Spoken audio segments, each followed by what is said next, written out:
Hey guys, what are we doing? Guess what today is? We're gonna do a fun boat. Let's see if we got something in here. Oh, what we got is this. Check this out. All right. Guess what we're gonna. Somebody's hair's in there. Guess what we're gonna read today. How the Grinch Stole Christmas. Doo-doo-doo. I know it's a little early. We shouldn't be doing Christmas books, but let's get rocking and rolling. How the Grinch Stole Christmas by Dr. Seuss. Every Who down in Whoville liked Christmas a lot. But the Grinch who lived just north of Whoville did not. The Grinch hated Christmas the whole Christmas season. Now, please don't ask why. No one quite knows the reason. It could be his head wasn't screwed on just right, or it could be perhaps that his shoes were too tight. But I think that the most likely reason of all maybe have been that his heart was 2 sizes too small. But whatever the reason, his heart or his shoes, he stood there on Christmas Eve hating the Who's, staring down from his cave with a sour, Grinchy frown at the warm lighted windows below in their own. For he knew every Who down in Whoville beneath was busy now hanging a mistletoe wreath. And they're hanging their stockings, he snarled with a sneer. Tomorrow's Christmas is practically here. Then he growled, and with his Grinch fingers nervously drumming, I must find some way to stop Christmas from coming. For tomorrow he knew, I love you, Lincoln. Hi, Wit. Max, you being a good kid? Max. Hi, Max. Hi, Wit. I miss you guys. For tomorrow he knew, all the Who girls and boys would wake up bright and early, they'd rush for their toys, and then, oh, the noise. Oh, the noise, noise, noise, noise. That's the one thing he hated.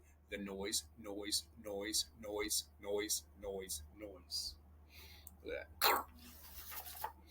And the Who's young and old would sit down to feast, and they'd feast, and they'd feast, and they'd feast, and they'd feast, and feast, and feast. They would feast on Who pudding and rare Who roast beef, which was something the Grinch couldn't stand in the least. And then they do something he liked least of all. Every Who down in Whoville, the tall and the small, would stand close together with Christmas bells ringing. They'd stand hand in hand, and the Who's would start singing. And they'd sing, and they'd sing, and they'd sing, and they'd sing. And the more Grinch thought of this Who Christmas sing, the more Grinch thought, I must stop this whole thing. For why, 53 years I put up with it now. I must stop this Christmas from coming. But how? Then he got an idea. It's an awful idea. The Grinch got an awful, wonderful idea. I know just what to do. The Grinch laughed in his throat, and he made a quick Santa Claus hat and a coat. He chuckled and clucked, what a great Grinchy trick. With his coat and his hat, I look just like St. Nick. All I need is a reindeer. The Grinch looked around, but since a reindeer was scarce, there was none to be found. Did that stop the Grinch? No. If I can't find a reindeer, I'll make one himself. So he called his dog Max. And then he took some red thread and tied a big horn on top of its head. Then he loaded some bags and some old empty sacks on a ramshackle sleigh and hitched up old Max. Then the Grinch said, giddy up, and the sleigh started down towards the homes where the Whovilles lay a snooze in their town. All the windows were dark, quiet, snow filled the air. All the Whovilles were dreaming sweet dreams without care. Then he came down to his first house in the square. This is stop number 1, the old Grinch hissed, and climbed to the roof, empty bags in his fist. He slid down the chimney a rather tight pitch, but if Santa could do it, so could the Grinch.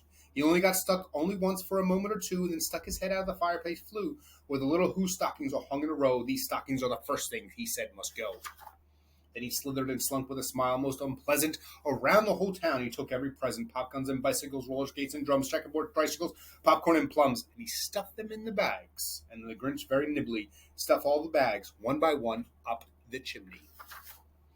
Then he slunk to the icebox. He took the Who's feast. He took the Who's pudding. He took the roast beef. He cleaned out that icebox as quick as a flash.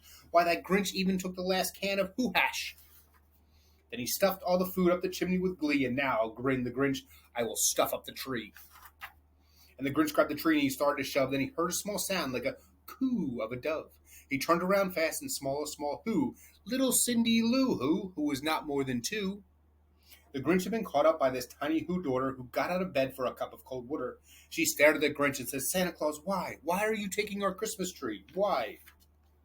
But you know that old Grinch was so smart and so slick, he thought of a lie that quick. Why, my sweet little tot, the fakey Santa Claus lied. There's a light in this tree that won't light on one side. So I'm taking it home to my workshop. My dear, I'll fix it, and then I'll bring it right back down here. And the fib fooled the child. He patted her head and he got her a drink and sent her to bed. And when Cindy Lou went to bed with her cup, he went to the chimney and stuffed the tree right up. Then the last thing he took was the log for the fire. He went up the chimney himself, the old liar. On the walls he left nothing but hooks and some wire, and one speck of food that he left in the house was a crumb that was even too small for a mouse. And then he did the same thing to the other Who's houses, leaving crumbs much too small for the other Who mouses. It was 1:15, and all the Who's still in bed, and all the Who's till a snooze, and he packed up his sled, packed it with presents and ribbons and wrappings and tags and tinsels and trimmings and trappings. Look at that. 3,000 feet up the side of Mount Crumpet, he rode with his load to the tip-top to dump it. Pooh-woo to the Who's, he was grinchiously humming. They're finding out now that no Christmas is coming. They're just waking up. I know just what they'll do. The mouths will hang open for a minute or two. Then the Who's down in Whoville will all cry, boo-hoo. That's a noise, grinned the Grinch, that I simply must hear. So he paused, and the Grinch put his hand to his ear, and he did hear a sound rising above the snow. It started slow and low, and then it started to grow. But the sound wasn't sad. Why, this sound sounded merry. It could be, but it was merry, very. He stared down in Whoville. The Grinch popped his eyes, and then he shook. What he saw was a shocking surprise. Every Who down in Whoville, the tall and the small, was singing without any presents at all. He hadn't stopped Christmas from coming. It came. Somehow or other, it came just the same. And the Grinch, with his Grinch feet ice cold in the snow, stood puzzling and puzzling. How could it be so? It came without ribbons, it came without tags, it came without packages, boxes, and bags. Then he puzzled 3 hours till his puzzle was sore. Then the Grinch thought of something he hadn't done before. Maybe, he thought, Christmas doesn't come from a store. Maybe Christmas, perhaps, means a little bit more. And what happened then? Well, in Whoville they say that the Grinch's small heart grew 3 sizes that day, and the minute his heart didn't feel so tight, he whizzed with his load through the bright morning light and brought back the toys and the food for the feast, and he himself carried.